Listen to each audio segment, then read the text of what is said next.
Guys நாளுக்கு நாள் இந்த நெய் பிரச்சனை வந்து பெரிய பிரச்சனையா போயிட்டு இருக்கு. ஆக்சுவலா இதுல வியானாக்கும் திவ்யாக்கும் பயங்கரமா முட்டிக்கிச்சு. தம்மா துண்டு நெய்யுக்கு என்னடா இவ்வளவு பிரச்சனை வருது அப்படின்ற மாதிரி தான் ஒரு பக்கம் இருக்கு. எனிவேஸ் இதுல வந்து பாத்தீங்கன்னா திவ்யா கணேஷ்க்கும் வியானாக்கும் ஏன் முட்டுதுன்னா, இப்ப திவ்யாவும் சேண்ட்ராவும் தான் இந்த வீட்டுல எல்லா வேலையும் செய்யணும். சோ அப்படின்னு சமைச்சு முடிச்சுட்டு எல்லாத்துக்கும் பரிமாறும் போது அந்த இடத்துல நெய்யை டீஸ்பூன்ல எடுத்து 2 தட்டு தட்டிட்டாங்க. தட்டின உடனே வியானா வந்து அக்கா கொஞ்சம் பொறுமையா வைக்கா அப்படின்ற மாதிரி சொல்லிட்டாங்க. முடிஞ்சது, அவ்வளவுதான், சோழி முடிஞ்சது, வீடு பத்திக்கிட்டு எரிய ஆரம்பிச்சிச்சு அப்படின்ற மாதிரி தான் சொல்லணும்.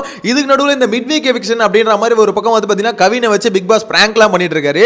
அது வேற என்ன கதை ஒண்ணுமே புரியல, எதுக்கு இந்த பிராங்க்லாம் அப்படின்ற மாதிரி தான் இருந்தது. எனிவேஸ் எல்லாத்தையும் டீடைலா பார்க்கலாம். சேனலை ஃபர்ஸ்ட் டைம் பார்த்தீங்கன்னா சப்ஸ்கிரைப் பண்ணிட்டு வீடியோ லைக் பண்ணிக்கோங்க. ஆக்சுவலா விஷயம் என்ன தெரியுமா, முதல்ல இந்த பிராங்க் மேட்டர் முடிச்சுட்டு போயிடுறேன். இந்த பிராங்க்ல வந்து பாத்தீங்கன்னா கவினை வச்சு ஒரு பயங்கரமான பிராங்க் வந்து பிளான் பண்றாரு. இதுல வந்து பாத்தீங்கன்னா நம்ம அவங்க பேர் விஜய பார்வதி பயங்கரம் பயந்துடுறாங்க. ஐயோ அவ்வளவுதான் நம்மளை தூக்கிட்டாங்க போல அப்படின்ற மாதிரிலாம் பயந்துட்டு இருந்தாங்க. ஆனா அதுக்கப்புறம் பாத்தீங்கன்னா ஓகே இது பிராங்க்னு தெரிஞ்சோன்னே பார்வதி ஐயோ நான் வெளியே போயிடணும்னு பயந்துட்டேன் அப்படின்ற மாதிரி சொல்றாங்க. பார்வதிக்கு அவ்வளவு பயம் இருக்கு போல, இந்த வீட்டுக்குள்ள இருக்கணும் அப்படின்னு நினைக்கிறாங்க போல. ஆனா அவங்க ஆக்டிவிட்டிஸ் மட்டும் மாத்த மாட்டாங்க. வீட்டுக்குள்ள இருக்கணும்ன்றது மட்டும் என்னமா இருக்கு, ஆனா நம்ம அதை சரி பண்ணிக்கணும், எதெல்லாம் நம்ம நெகட்டிவா சரி பண்ணிக்கணும் அப்படின்றது மட்டும் என்ன இல்ல, வீட்டுக்குள்ள இருக்கணும்ன்றது மட்டும் தான் என்ன, நான் எப்படி இருக்கணும் அப்படியே தான் இருப்பேன், ஆனா வீட்டுக்குள்ளேயே இருக்கணும். எனக்கு தெரிஞ்ச செட்டை பிரிக்கிற வரைக்கும் பார்வதி இருக்கணும் அப்படின்னு நம்ம நினைப்பாங்கன்னு நினைக்கிறேன். எனிவேஸ் இப்போ இந்த மெயினா இந்த ப்ரோமோ கண்டென்ட்க்கு வருவோம். ஸோ இந்த ப்ரோமோவை பார்த்தீங்கன்னா இதுல வந்து திவ்யாக்கும் அது மாதிரி வியானாக்கும் ஒரு சண்டை வருதுல்ல. இவங்க 2 பேரும் ஒரே டீம் தான், சாம்பா ஸ்குவாட்னு சொல்லிட்டு அவ்வளோ பயங்கரமா சுத்திட்டு இருந்தாங்க. அக்கா என்ன தங்கச்சி என்ன அப்படின்ற மாதிரி நானும் நினைச்சேன் இதுங்களுக்குள்ளேயே முட்டை போது ஒரு நாள் அப்படின்னு நம்ம நினைச்சேன். ஆனா இவ்வளவு சீக்கிரம் முட்டுன்னு எதிர்பார்க்கவே இல்லைங்க. மறுநாளே அவ்வளவுதான் போச்சு போங்க அப்படின்ற மாதிரி தான் இருக்கு. ஒரு நெய்யை வந்து பாத்தீங்கன்னா இவங்க என்ன பண்றாங்க, நெய் கேட்கறாங்க வியானா. ஸோ இவங்க வந்து நெய்யை எடுத்து வைக்கிறாங்க. ஃபர்ஸ்ட் வச்சுட்டு இருக்காங்க போல, செகண்ட் டைம் ஏதோ நெய் கேட்கறாங்க. ஸோ நெய் எடுத்து வைக்கிறாங்க. வச்சுட்டு 2 தட்டு தட்டினோன்னு பாத்தீங்கன்னா நெய் எடுத்து எதுக்கு இப்படி தட்டுறீங்க, பொறுமையா வைங்கன்னு சொல்லிட்டாங்க. அவ்வளவுதான். திவ்யா கிட்ட இருக்க பெரிய பிரச்சனை என்ன தெரியுமா, அவங்களுக்கு ஆப்போசிட் ஏதாவது ஒரு சின்ன பிரச்சனை ஏதாவது ஒன்று சொல்லிட்டாலே போதும், அது எடுத்துக்கிட்டு ரொம்ப பயங்கரமா பேச்சுன்னு பேசுறது. அந்த மாதிரி தான் வியானாவை போட்டு டார்டாரா கிளிக்கிறாங்க. ஸோ வியானாவை பத்தி ஆல்ரெடி நம்மளுக்கு தெரியும். அவங்க ஆக்ஷன்ஸ் வந்து பார்த்தீங்கன்னா ஒரு மாதிரி கிரிஞ்சா கியூட்டா பண்ணிட்டு இருக்காங்களே. இப்போ என்ன சொல்றாங்கன்னா திவ்யா நீ கூட தான் இந்த மாதிரி ஒரு மாதிரி ஆக்ஷன்லாம் பண்ணிட்டு இருக்க, பண்ணிட்டு அது எல்லா இடத்துலையும் டிஃபெண்ட் பண்ணி பேசல, அதே மாதிரி தான் நானும் என்னோட கோவம் வந்தா இப்படி தான் காமிக்க முடியும் அப்படின்னு மாதிரி சொல்றாங்க. ஒரு நெய்யை தட்டுறது வந்து உனக்கு என்ன அப்படி பிரச்சனையா போச்சு, நெய் எப்படி வைப்பாங்க, தட்டி தானே வைப்பாங்க அப்படின்னு மாதிரி சொல்றாங்க. அது உண்மையானு கேட்டீங்கன்னா உண்மைதான், நெய் அப்படி தட்டினா தான் வரும் ஸ்பூன்ல, அது வந்து ஓகே தான், அக்செப்டபிள் தான் வச்சுக்கோங்களேன், அது பிரச்சனை கிடையாது. ஆனா ஓகே இப்போ அந்த பொண்ணு தெரியாமே சொல்லிச்சுப்பா வியானா வந்து எதுக்கு பொறுமையா வைக்கலாம் அப்படின்னு நம்ம சொல்லிச்சுன்னு வச்சுக்கோங்களேன், அதுக்கு எதுக்கு இவ்வளோ ரியாக்ஷன், இவ்வளோ கோவம் எதுக்கு? அவள் தான் வியானா பார்த்தீங்கன்னா டக்குன்னு டீம் மாறிச்சு, கனி கூட சேர்ந்துருச்சு, அவ்வளோதான். இவங்க கூட்டணியிலேருந்து இன்னொரு பீஸ் கலந்துக்கிட்டு போயிடுச்சு. ஆக்சுவலா எல்லாருக்கிட்டையும் கோவப்பட இதான் நிலைமை. பார்வதி என்ன தப்பு பண்ணாங்களோ அதே தான் இவங்களும் பண்ணிட்டு இருக்காங்க. நீங்க வில்லத்தனை கூட பண்ணலாம், ஆனா வில்லத்தனை பண்றதுக்கு ஒரு கூட்டணின்னு ஒன்று வேணும். நிறைய பேர் உங்க கூட்டத்தில் சேர்க்கணும்னா அதுக்கு நீங்க கொஞ்சம் தன்மையா நடக்கணும், வேற வழி இல்லை. நீங்க வந்து இதே மாதிரி பார்த்தீங்கன்னா எல்லாருக்கிட்டையும் அடிதடி சண்டை வெட்டு குத்து அப்படின்ற மாதிரி போயிட்டு இருந்தீங்கன்னா ஒன்றும் பண்ண முடியாது. உங்க டீம் இப்படி இப்போ நிற்குதுல ஜெயிலில், நீங்க 2 பேரும் இப்படி தன்னந்தனியாக நிற்கிறீங்களே அதே மாதிரி தான் எல்லாரும் நிற்கணும். ஆக்சுவலாக இதில் விஷயம் என்னன்னு பார்த்தீங்கன்னா, இது திவ்யாவுக்கும் சரி சேண்ட்ராக்கும் சரி செம்ம கடுப்பாக ஒரு விஷயமா இருக்கு. என்ன மேட்டர்னா, இவங்களுக்கு வந்து ஆல்ரெடி ஜெயிலுக்கு போகிறதுல வந்து பார்த்தீங்கன்னா பிரச்சனை இல்லை, ரொம்ப ஜாலியாக தான். ஏன்னா அவங்களே வாண்டடாக தான் ஜெயிலுக்கு போகணும்னு கேட்டாங்க. பிக் பாஸ் என்ன பண்ணாரு, ஓ அவ்வளோ சந்தோஷமாக போகிறீங்களா நீங்கள், அவ்வளோ சந்தோஷமாலாம் அவங்களை இருக்க விட மாட்டேன், இருங்க ஆப்போ வைக்கிறேன் அப்படின்னு சொல்லிட்டு ஜெயிலுக்கு நைட்டு போ, அது வரைக்கும் இருக்கிற வேலை எல்லாத்தையும் செஞ்சு கொடுத்துட்டு போ. பாத்ரூமை கழுவுறதுலேருந்து துணி துவைக்கிறது இல்லையோ, பாத்ரூமை கழுவுறது, வீட்டை பெருக்கிறது, கூட்டுறது எல்லாத்தையும் பார்த்துட்டு அதுக்கப்புறம் எல்லாம் எல்லாருக்கும் சமைச்சு கொடுத்துட்டு பரிமாறுறது எல்லா வேலையும் நீங்கள் 2 பேர் தான். சத்தியமாக சொல்ல சரியான பனிஷ்மெண்ட். ஜெயிலுக்கு கூட பெரிய பனிஷ்மெண்ட் இல்லை, இதுதான் அதோட பெரிய பனிஷ்மெண்ட். ஜெயிலுக்கு போனால் கூட ஏதாவது சாக்க சொல்லி பெயிலில் வந்துருவாங்க. ஆனா இங்க வந்து பாத்தீங்கன்னா எந்த சாக்கும் சொல்ல முடியல, ஏன்னா அதுக்கு ஒரு சூப்பர்வைசர் வேற போட்டிருக்காங்க. அந்த சூப்பர்வைசருக்கும் இவங்களுக்கும் வேற 1008 பஞ்சாயத்து, அதுல வேற பல கலவரம் நடந்தது, ஆல்ரெடி போன வீடியோல பார்த்திருந்தோம். ஸோ அப்படி இருக்கும் போது இவங்களுக்கு பயங்கரமா ஸ்ட்ரெஸ்ஸா இருக்கு. என்னடா இது, இந்த விக்ரம் வேற நோண்டிக்கிட்டே இருக்கான். இந்த கவின் உள்ள வந்தாரும் சொன்னல, உள்ள வரும்போது பாத்தீங்கன்னா சாண்ட்ராவும் சரி திவ்யாவும் சரி போவே இல்லை வாசலுக்கு, அவங்க உள்ளே தான் இருந்தாங்க. அப்புறம் கவின் உள்ள வந்தாரு. உள்ள வந்து ஹாய் சொல்லிட்டு ஏன் வரல அப்படின்னு ஏதோ கேட்டாங்க. ஸோ கேட்கும் போது பாத்தீங்கன்னா அப்போ வந்து விக்கல்ஸ் கிட்ட கேட்டுட்டு, விக்கல்ஸ் இந்த மாதிரி பேசலாம், விக்ரம் பேசலாமா அப்படின்ற மாதிரி கேட்டுட்டு பேசுறாங்க. ஸோ இவங்களுக்கு வந்து பார்த்தீங்கன்னா கெஸ்ட் வந்தாலும் சரி வரலனாலும் சரி டாஸ்க்ல வந்து பார்த்தீங்கன்னா அவங்களுக்கான காண்டை காமிக்கிறாங்க அப்படின்ற அந்த இடத்துல எனக்கு தோணுச்சு.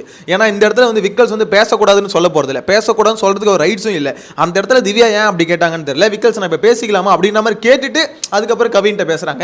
ஸோ அவங்க வந்து பார்த்தீங்கன்னா இருக்கிற சுச்சுவேஷனை கவினுக்கு தெரியப்படுத்துறாங்களாம். கவினுக்கு தெரியப்படுத்தி என்ன பிரச்சனை, அவர் என்ன காப்பாற்றி விட்டா போவார் பிக் பாஸ், இந்த மாதிரி அவங்க ஜெயில் எல்லாம் கொடுக்காதீங்க, அவங்களுக்கு பனிஷ்மெண்ட்டை கேன்சல் பண்ணுங்க அப்படின்னு அவர் விட்டுருவாரா? அவரை வச்சே பார்த்தீங்கன்னா பிக் பாஸ் 1008 பிளானை போட்டு வச்சிருக்காரு. இன்னைக்கான எபிசோட கொஞ்சம் என்டர்டெய்னிங்காக கொண்டு போகணும், கொஞ்சம் எங்கேஜிங்காக கொண்டு போகணும். அதனால இப்படி ஒரு பிராங்க் பிளான் பண்ண என்ன, ஆல்ரெடி இந்த சீசனே ஒரு பெரிய பிராங்க், நல்லா இருக்கும் பார்க்க புரியும், போக தெரியும். நானுங்க இதோ வந்துருச்சு, 50 நாள் வந்துருச்சு, இன்னும் தெரியல, இன்னும் புரியல. ஸோ ஆல்ரெடி இதுவே ஒரு பெரிய பிராங்க். இதுல இவனும் கண்டஸ்டன்டா இருக்க அந்த பிரவீன் கமுர்தினி இவனுக்கு ஒரு பிராங்க் பண்ணானுங்க. பிரச்சனை இதெல்லாம் இந்த பிராங்கே பார்த்தீங்கன்னா ஒரு மட்டமான பிராங்காக போய் கடைசியில் பார்த்தீங்கன்னா அடி வாங்கிட்டு ஓரமாக ஒதுங்கி இருக்கானுங்க. இதெல்லாம் போக இப்போ பிக் பாஸ் பிராங்க் பண்ணுறாரு. அதாவது பிக் பாஸ் என்ன பிராங்க் பண்ணாதீங்கன்னு சொல்லிட்டு நீங்களே பிராங்க் பண்ணுறீங்க. நீங்கள் யாரை பிராங்க் பண்ணுறீங்க? மக்களை தானே பிராங்க் பண்ணுறீங்க. இப்போ இது ஒரு மெயினான கண்டென்ட்டாக போட்டு அப்படியே பரபரப்பை கிரியேட் பண்ணி மிட் வீக் எவிக்ஷன் தூக்கிட்டோம் அப்படின்ற மாதிரி ஒரு பில்டப் கொடுப்பீங்க. அதானே எதுக்கு இந்த தேவையில்லாத வேலை அப்படின்ற மாதிரி தான் இருக்குது. என்ன பொறுத்த வரைக்கும் பார்த்தீங்கன்னா கண்டென்ட்டுக்காக இப்போ பிக் பாஸை களத்தில் இறங்கிட்டார். வேறு வழி இல்லை, ஏதாவது ஒரு கண்டென்ட் கொடுக்கணும். சரி ஓகே, நம்ம சைட்லேருந்து ஒரு கண்டென்ட் கொடுப்போம் அப்படின்னு தினம் பார்த்தீங்கன்னா ஒன்று அவர் இறங்கி ஃபன் பண்ணுறாரு, இல்லைனா இந்த மாதிரி பிராங்க் பண்ணுறாரு. ஸோ இது எங்கே போய் முடியுதுன்னு தெரியல. எனக்கு தெரிஞ்சு பிக் பாஸ் வந்து வாய்ஸாக பேசுறது உள்ளே வந்துடலாம். இதுக்கப்புறம் நானும் ஒரு கண்டஸ்டன்ட்ரா வாங்கடா ஆடி பார்த்துடலாம் அப்படின்ற மாதிரி. ஏன்னா அப்படி ஆடினீங்கன்னா உங்களுக்கு கப்பை தூக்கி நாங்களே கொடுத்துருவோம். இப்போ கப்பு வந்து யாருக்கு அப்படின்ற மாதிரி கேட்கும் போதே மக்களோட ஓட்டு எடுப்பீங்களே, பிக் பாஸ்க்கா விஜய் சேதுபதிக்கா அப்படின்ற மாதிரி கேளுங்களேன். இல்லை கண்டஸ்டன்ட் எத்தனை பேர் வேணா ஆட் பண்ணிக்கோங்க. அதில் ஃபர்ஸ்ட் ஓட்டு யாருக்கு வரும்னா பிக் பாஸ் தான் வரும். ஏன்னா அவர் வந்து ஃபன் பண்ணுறாருங்க, அது மட்டும் இல்லாமல் இந்த மாதிரி பிராங்க்லாம் பண்ணுறாருங்க. ஸோ பிக் பாஸுக்கு வந்து முதல் ஓட்டு. ரன்னர் அப்போ வந்து பார்த்தீங்கன்னா கண்டிப்பாக விஜய் சேதுபதி. நீங்கள் ரெண்டு பேரும் பிரித்து யார் அடிச்சுக்காம பிரிச்சுக்கோங்க அப்படின்ற மாதிரி தான் சொல்ல தோணும். அந்த அளவுக்கு தான் போயிட்டு இருக்கு. இதில் வந்து நீங்களே எல்லா கண்டென்ட்டும் நீங்களே பண்ணிட்டு அப்போ உள்ள இருக்கவனுக்கு என்ன பண்ணுவானுங்க, கொஞ்சம் விடுங்க, நல்லா கண்டென்ட் பண்ண விடுங்க அப்படின்ற மாதிரி தான் இருந்தது. ஆனால் அந்த பிராங்க் கொஞ்சம் இன்ட்ரெஸ்டிங்காக தான் இருந்தது. ஆனால் அது பார்க்கும்போதே அப்பட்டமாக தெரிஞ்சிருச்சு இது பிராங்க் தான். ஏன்னா ஒரு கெஸ்ட் வந்திருக்காரு, அந்த கெஸ்ட்டுக்கிட்ட கொடுத்து இந்த மாதிரி இவங்க எவிக்ஷன் அப்படின்ற மாதிரி கொடுத்துட்டு போக மாட்டாங்க அப்படின்றது அப்பட்டமாக தெரியும். இருந்தாலும் பார்வதி அதில் பர்ஃபார்மன்ஸ், ஐயோ நான் போயிடுவேனே, ஐயோ அதில் பான்னு இருக்கேன் பிராங்கு, ஐயோ பிஆர்னு இருக்கேன், நான் வந்து அவ்வளோதான் அப்போ நான் தான் அப்படின்ற மாதிரி பார்த்தீங்கன்னா இஷ்டத்துக்கு பில்டப் கொடுத்துட்டு இருக்காங்க. போயிடுவேன் ஆனால் உண்மையிலே பயந்துட்டாங்க. பார்வதியை பொறுத்த வரைக்கும் பயந்துட்டாங்க. ஐயோ நம்ம தான் காலி, ஏன்னா நம்ம இந்த வாரம் பண்ணது எல்லாமே கொஞ்சம் கோளாறு தான், எல்லா வாரமும் கோளாறு தான், இந்த வாரமும் கொஞ்சம் கோளாறு, ஸோ நம்மளை தூக்கிடுவாங்க அப்படின்ற மாதிரி உண்மையிலே லிட்டரலாக பயந்துட்டாங்க. ஸோ அவங்கள பொறுத்த வரைக்கும் பார்த்தீங்கன்னா ஆல்ரெடி சொன்னது தான், இந்த வீட்டுக்குள்ளே எவ்வளோ நாள் மேக்ஸிமம் புஷ் பண்ணி இருக்க முடியுமோ அவ்வளோ நாள் இருக்கணும்னு நினைக்கிறாங்க. ஆனால் இந்த பயம் எல்லாமே ஓகே, அதுக்கப்புறம் எப்படி இவங்க மாறுறாங்க எனக்கு அதுதான் ஆச்சரியமாக இருக்குது. இவ்வளோ பயப்படுறவங்க சரி ஓகே நம்ம இதுக்கப்புறம் கொஞ்சம் சட்டிலாக ஆடணும் அப்படின்ற மாதிரி பிளான் பண்ணுவாங்களே, ஒரு வாரம் அடி வாங்கிட்டு அடுத்த வாரம் கொஞ்சம் அமைதியாகணும். ஆனால் பார்வதிக்கிட்ட அந்த பயமே இருக்க மாட்டேது. அதுதான் எனக்கு ஒன்றுமே புரியல, எங்கே போய் முடிய போகுதுன்னு தெரியல. ஆனால் டிஃப்ரெண்ட்டான கேரக்டராக இருக்காங்க. பார்வதி பொறுத்த வரைக்கும் யூனிக் பீஸாக இருக்குது அப்படின்ற மாதிரி சொல்ல தோணுது. ஒரு பக்கம் பைடியோ செய்யுது, ஒரு பக்கம் அட்ராசிட்டியும் பண்ணுது, என்னன்னே ஒன்றும் புரியல. இந்த ப்ரோமோ கண்டென்ட்டில் கூட பாருங்களேன், ஆக்சுவலாக திவ்யாக்கும் வியானாக்கும் ஏதோ ஒரு கிளாஷ் ஆகுது, நெய் பிரச்சனை இல்லை. அந்த இடத்துல இன்னொரு வாய்ஸ் உங்களுக்கு கேட்டுக்கிட்டே இருக்கும். யாருன்னு பார்த்தீங்கன்னா பார்வதி தான். ஒரு அவ்வளோதான் வியானா ஆரம்பிச்சிட்டா. இது வந்து பார்த்தீங்கன்னா பார்வதி எதுக்கு, அதாவது பார்வதி வந்து பார்த்தீங்கன்னா திவ்யாக்கும் சாண்ட்ராக்கும் பயங்கரமாக முட்டு கொடுக்குறாங்களா இல்லை ஏற்றி விடுறாங்களான்னு தெரியல. ஸோ அவங்க எல்லா சண்டையிலையும் பார்த்தீங்கன்னா இவங்க போய் நல்லா அவங்களுக்கான மைலேஜ் ஏற்றிக்கிறாங்களோ அப்படின்ற மாதிரி தோணுது. பார்வதியை பொறுத்த வரைக்கும் சண்டை போடுங்க, இவ்வளோ நாள் நான் போட்டுட்டு இருந்தேன், இப்போ ஏன் சார்பா நீங்கள் போடுங்க, நான் உட்காந்து கை தட்டி ரசிக்கிறேன் அப்படின்ற மாதிரி தான் சண்டையை ஏற்றி விட்டுருக்காங்க அப்படின்ற மாதிரி எனக்கு என்னமோ பர்சனலாக தோணுது. நீங்கள் என்ன நினைக்கிறீங்க? ஓவராலாக இப்போ இந்த திவ்யா சாண்ட்ரா இருக்காங்களே, இவங்க வந்து இந்த ஒரு பிரச்சனை எல்லாத்துக்கும் ட்ரிகர் ஆகிட்டு இருக்காங்களே, சாண்ட்ரா கூட விட்டுதுங்க அது வேற கேரக்டர். இப்போ இந்த திவ்யா இருக்காங்களே எல்லாத்துக்கும் ட்ரிகர் ஆகிட்டு இருக்காங்களே, இவங்க கூடிய சீக்கிரம் ஒரு பெரிய கேஸில் மாட்டுவாங்க அப்படின்னு நம்ம நினைக்கிறீங்களா?